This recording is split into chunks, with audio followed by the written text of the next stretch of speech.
American has $90,460 of debt. Automobiles, mortgages, credit cards, and student loans are the biggest elements consuming net pay.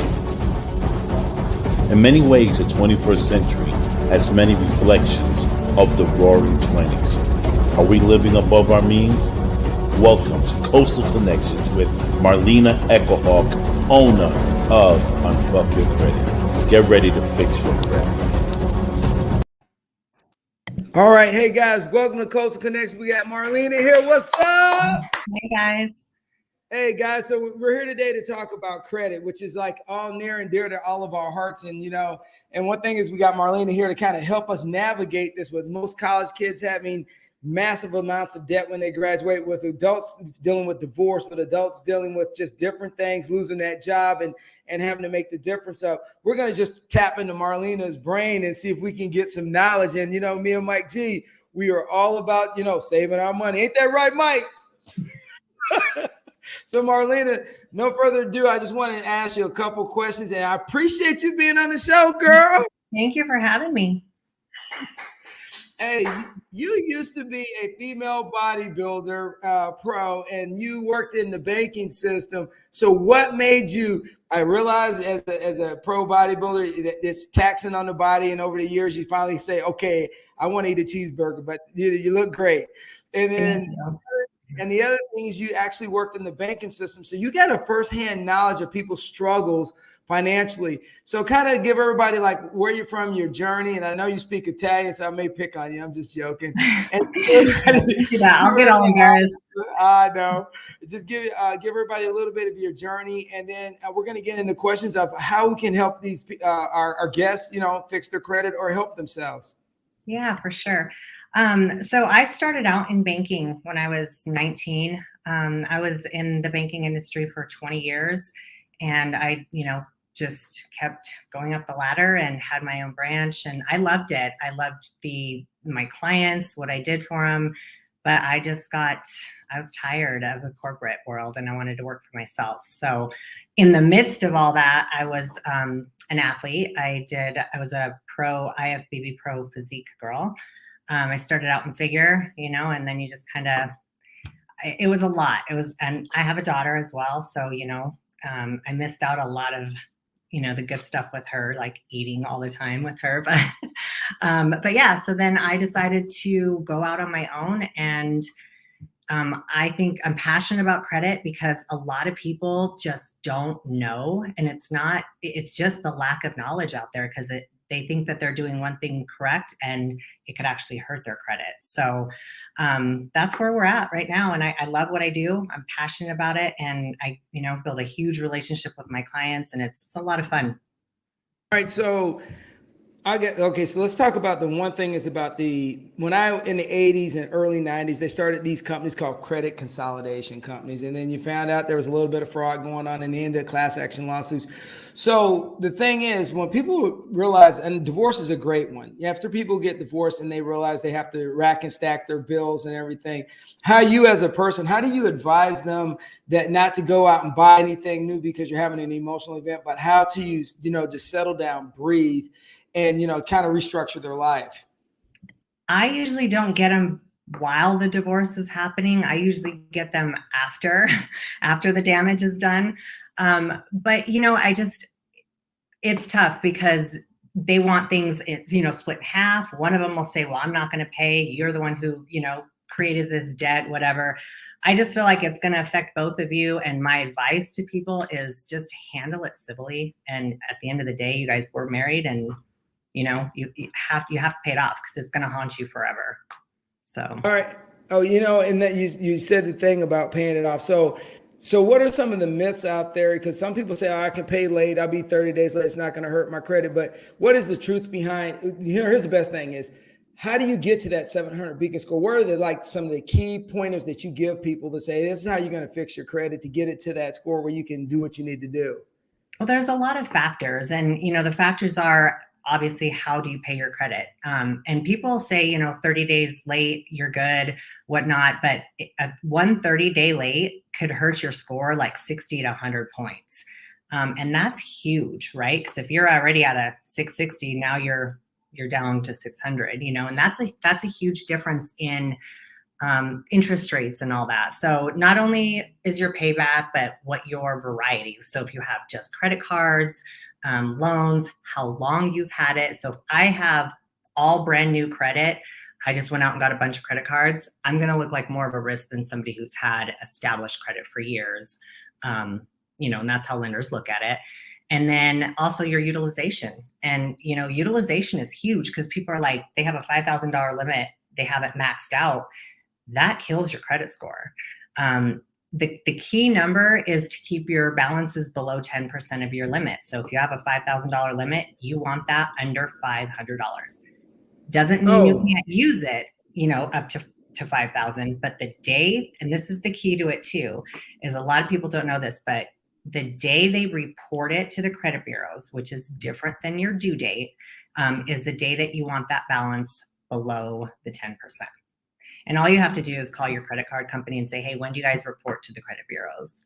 And they have to tell you. It's usually like 5 days after your due date. Wow, I did not know that. Mm-hmm. So wow, I did not know that. That's some good information. Because I think the one thing is I constantly look at even my own credit and trying to keep it, up there where it's supposed to be so I can buy things or if I have an emergency or whatever I need. But, there's nothing in the school systems. There's nothing in the systems that teach anyone about credit. And I don't understand why. It's because even from the 1920s all the way to now, we have based almost everything on the credit rating that people have, and we don't have any system. So what do you think that we realize that credit's so important, but we don't educate people on it? Well, I try to tell parents, with my daughter and my parents, they taught me, they didn't know the ins and outs of credit, but they taught me how important credit would be in your life because, a lot of people are like, well, I'll just use cash. I don't need credit. But at the end of the day, someday you're going to have to buy a home. And, if you have 300, 400, 500,000 to purchase a home, then great. You won't need it, but most people don't. And I try to tell people who have kids graduating high school, get them a joint credit card, let them use it. You're the primary. By the time your kid gets out of college, they're going to have over a 700 credit score. But you can monitor what they're doing. You make the payments, all that. So that's the way you start your kids' credit. And by the time they get out of college, they're going to have great credit and they're going to know how to use it. Whoa, that's on point. So Mike, you got anything, man? While you over there flashing the screen? Well, I don't know. I just, I'm just sharing the beautiful website, I may say. But question. So I'm not a credit guru. You are. So why from the 60s to now, the complexity has increased? Do you think? Why is everything so complex now? Like you just said, which, I respect the information. It's dope. It is facts, of course. But you got to have 500. Even if you have 5,000, you can't spend the 5,000 to 2,000 and this and that. So why is it such a seesaw thing, in your opinion? I wished I knew that answer. It's really like you can use your credit, right? But they want to see that they want to see that you have the ability to pay it back and not like on credit cards, for instance, if you use it all in 1 month, if you have 5,000 and you use that whole thing, pay it down. Don't keep that balance because that just keeps you at a credit risk. It gets your debt to income higher, right? And if I go try to get a home loan, all these payments, I'm not going to get approved because of my debt to income. So, it's the way the lender looks at it. Are you a risk or are you not a risk? Are you continuing to go get more credit and getting more debt, or are you getting more credit and paying things down? So that's kind of how they look at it, which, if you were to loan somebody money, what would you look at in order to say, yes, I'll give you this money? That's how lenders look at it, right? Are you comfortable giving somebody that money knowing that they're going to repay you back? Well, I'm a little upset because here's my problem with credit. And I don't know if everybody else is feeling, but this is where I'm upset, Marlene, is when I pay off a credit card and I no longer want that credit card. I don't ever want to use it again. And this is what happened to me. I paid off like 3 credit cards, shredded them, closed the account. My freaking credit score dropped. Are Yeah, you that's kidding me? you don't ever want to close it. You keep it there. If you don't have the willpower, not you individually, but like if the person does not have the willpower to not use that credit card, cut it up, but keep it open. And my advice to people is because you want the credit limits there, because basically that gives you a bigger amount for your 10%, right? For your what you want to be under for credit utilization. So if you have 6 credit cards, but you keep them all below 10%, you're going to be in great. So I always tell people spend $50 on it. Go buy your gas this month and then pay it down to 25. Next month, pay it off. Because that's all they want to see is how do you pay your debt back? Yeah, And don't ever close the cards because it will jack you. You'll drop like 50 to 100 points like with one card. oh, trust me, I was shocked because I'm like, all right, I came in a little extra money and I paid the cards off, and I'm like, oh, I'm good to go. I'm got rid of these, and it was like some miscellaneous cards, but it dropped me 100 points, and I was furious because I was like, I'm not even abusing credit here. So when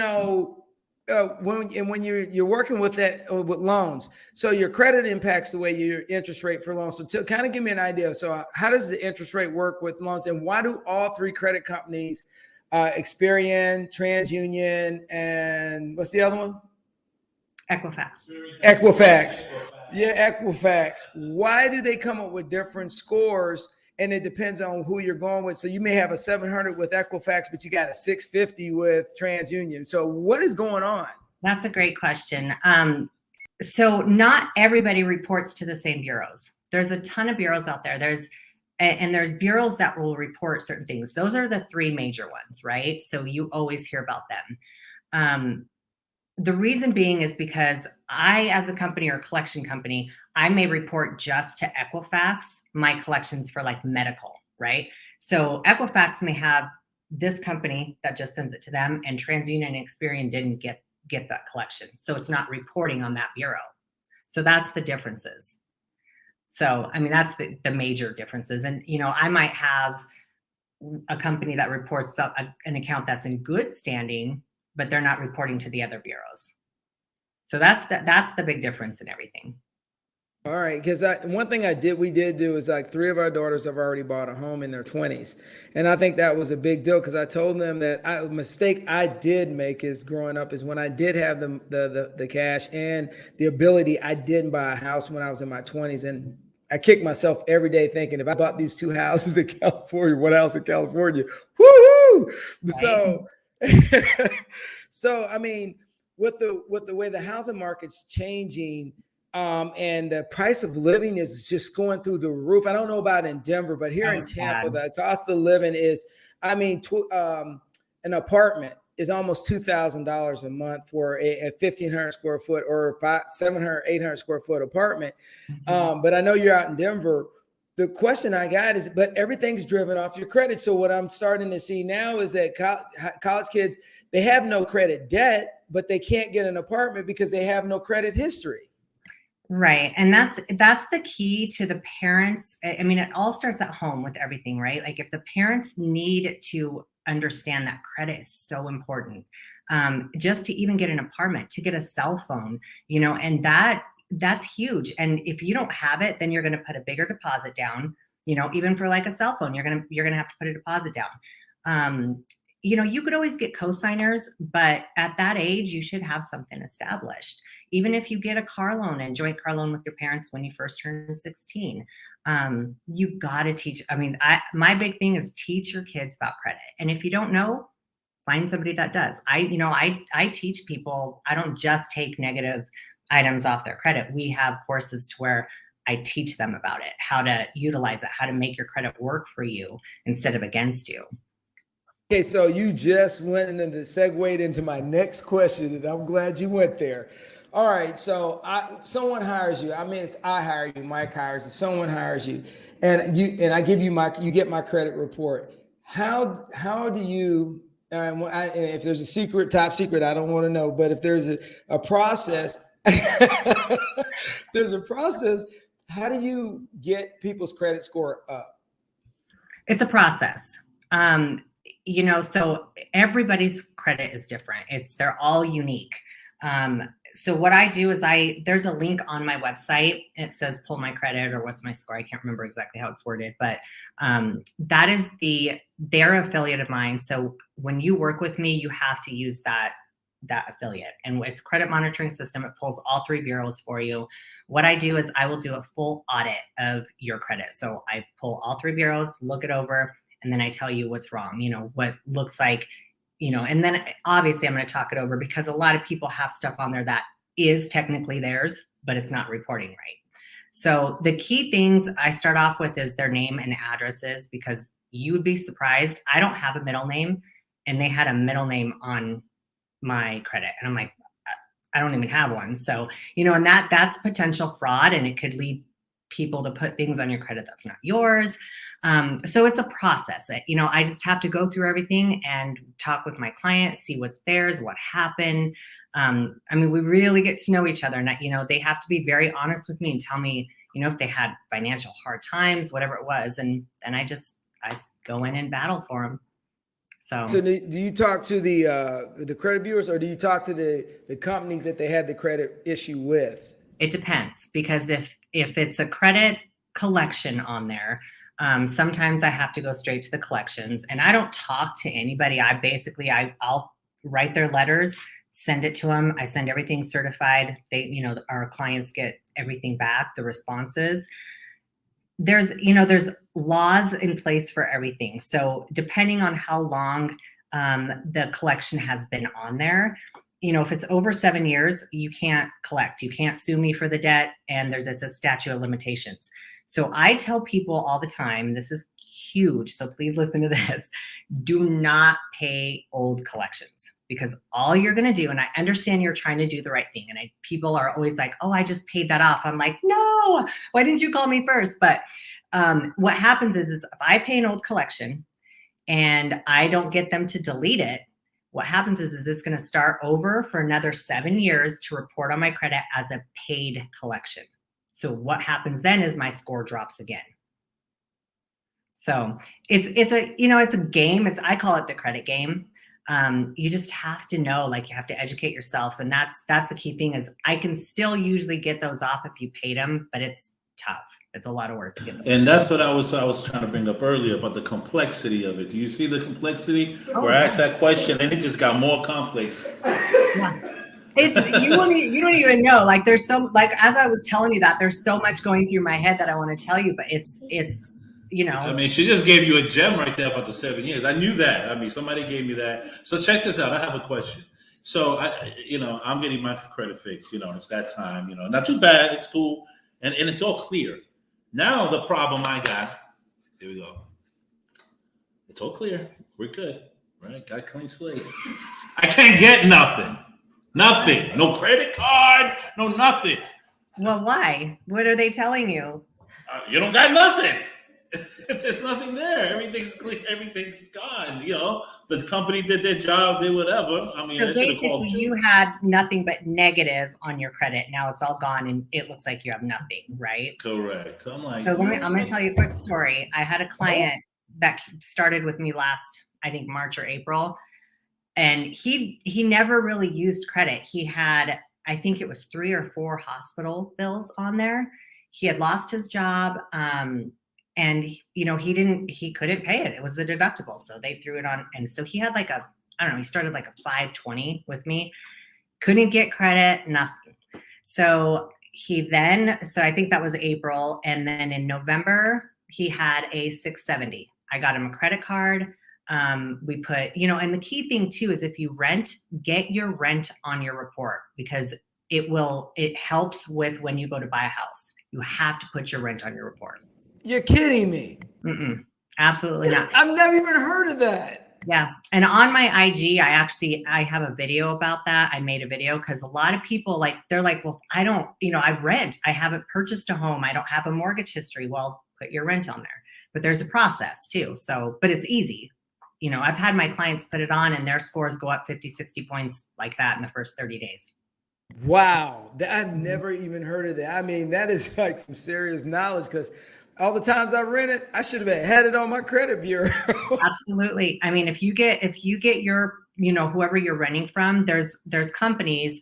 And like I said, on my IG, there's one of my posts is about it, and I list a bunch of companies that you can call, and you have to pay a monthly fee, but it's not expensive at all. All right, so I'm gonna definitely do that for one of my daughters that just graduated college, and she is renting right now. So I am definitely gonna call her and tell Just her. make sure that she is paying on time, because if not, then it's obviously going to hurt her. So, as long as Trust me, Daddy makes sure that happens. yeah. All right. So, as we progress as a society, what do you, I mean, credit has become like this mega thing in our society now. And it's kind of like, in no other time in our history has credit been so strong. And so what's your advice on what kind of credit card should people get? So it kind of helps strengthen their credit. You know what I mean? Because there's certain credit cards out there. There's a lot of advertisements. So what advice would you give if people do have to apply for credit cards? What should they be trying to apply for? It's a hard question to answer, because it depends on what your credit score is. Because if I have 0 credit score, I don't have anything negative reporting. There's ones that I always recommend, the ones with rewards, right? But because you can get travel, you can get all that stuff. So you have to look at all the aspects of it, because if I'm brand new, I might have to get a secured card. And what a secured card is basically you have to give money. They put it away, they lock it up. So they'll like $200-300. You're going to use your money as your credit. Some companies will still charge you interest on your own money, but at the end of the day, you're having to build your credit, right? So, if somebody's establishing credit, that's what I recommend for them. People with bad credit, I've gotten a couple of my clients secured cards when they've had that 600 to 650.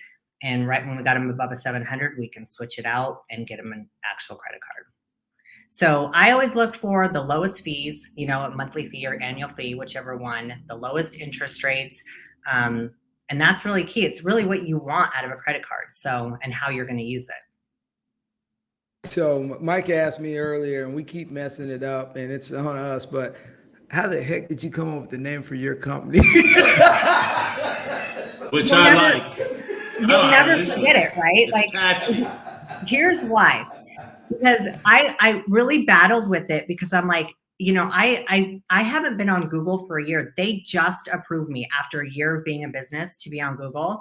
And it was because of the name. And I'm like, here's the thing. When you talk to somebody, just even in passing conversation, you're like, oh, I'm going to go buy a new car. And, someone says, how's your credit? Oh man, my credit's fucked, right? Like, that's what people say whenever you talk to people about credit. And so I'm like, well, let me help you unfuck your credit. And if people don't, there have been a couple people that really haven't done business with me because of my name, but I'm like, well, then you're not my people, and it's okay. So that's how. That's a nice name, man. It's catchy. I'm sorry. And if people don't want it, like you said. Yeah. I mean, if you don't want to work with me because my name, I'm like, it's okay. They must do real work. Say unfuck your credit. Like, we're gonna unfuck your credit. We unfuck you. Fuck, whatever. Ching chong chong, whatever it is. Yeah. And when you get to know me, like I'm just so chill, and people like my personality, I can vibe with anybody. And it's not there to say a bad word. It's really just an expressive way to say, let me help you fix your credit, It's on point. It's on point. So, all right. So since before we get off of here, and you've been a great guest, we got a couple more questions. The one is, all right, what's up with the Denver Broncos? You're always at the games. So I'm going to bring it up, man. I'm going to bring it up because you post all the time. So it's so hard being a Broncos fan. Or you're a Denver fan? Would you make your mind up, Marlene? Because both times you're posting Dallas, and then you were posting Denver. I'm Dallas and Denver. I'm going to tell you this. I started liking Dallas probably when I was like, I don't know, 10. I don't ask me why. Like, I ain't even from Texas. I'm not. No, Denver is my team. Like when we played Dallas, trust me, I was rooting for Denver. However, if they're not playing Denver, Dallas is my other team. But where are you originally from? New York or somewhere, right? Me? Yeah, where are you originally from? Okay, originally born and raised in Denver. Mm-hmm. My family's from Italy, and I was first generation here. Oh, okay. What part of Italy? It's a little town called Canzano. It's in the province of L'Aquila. All right, so is that in the north, south, or central? It's about 2 hours north of Rome. Oh, okay. Nice. When's the last time you went? Before COVID? 2010. It's been a long time. Yeah, I miss the food. I used to live in Vicenza, and then I lived in Aviano, and love it. And I loved to going over to Austria all the time because it was so close by. When I saw those posts, and I kept going, oh, I said, that's a house divided or a person in conflict. I'm in conflict with myself all the time, apparently. I don't know. Yeah. No, you've been a great guest, and you know what? We're gonna make sure that this gets out. We're gonna make sure people start really watching it, and we're gonna circulate it probably like 100 times, so that people really need to understand credit. Because Marilena, I think the younger generation, you know, back when my parents were growing up, and I used to remember some of my uncles, they used to be like, I don't care, whatever. My credit score is 400. I don't care. You really can't take that attitude anymore. So if you have any advice for anybody that's going to watch this, which there will be a lot, any advice for young people or middle-aged people in their, their 20s and 30s, I guess that would be, because I'll be 57, and it doesn't matter to me because I'm just rolling. What advice would you give them going forward if they were to watch this and say, hey, this is what you really need to be focused on about your credit? Go ahead, girl. My advice is that it's affecting all aspects of our lives, because even some jobs will pull your credit. And if you don't have good credit, they don't hire you. So it's not just going to get more credit. I say, if you don't know, you guys have my website on here. I have courses where I can teach you guys, ask, Google it, learn, and get a credit monitoring system, because it will help you monitor if anybody's using your credit, if your social security number's been compromised, which mine was the other day, which is absolutely crazy. So, the only way I knew was through the credit monitoring systems. What credit monitoring system do you use? Because I don't use one, and I'm glad you brought that up. Go onto my website, and it says, what's my credit score? It's on the homepage. And here's the thing, Credit Karma and the ones like that, they are never accurate. So you can have a score on Credit Karma of 700. You're like, heck yeah, I'm gonna go buy a car because I got my 700 credit score. Go to the dealership and you have a 620. Big difference, right? So these ones, the ones that I use, it's called Identity IQ. There's a discount on the one that's on my website, and it's a monthly subscription. But I'm telling you, it's so worth it, because had I not had that on my own account, T-Mobile apparently had a breach and my social security was on there. I haven't had T-Mobile for over 10 years, and it just got hacked. So yeah, it's just important. It affects all aspects of your lives. You don't have to go into debt. Know how to use the cards, know when to pay them off, make your payments. And that's just don't close them. Don't close them either. Right. All right. Close out here, bro. You got anything else before we close out, Mike? It's been great meeting you. A lot of information. I mean, now I know that I have to get a prepaid card maybe or something. Mike, you should just give me a call after the show, and I'll give the number. Yeah. So guide me.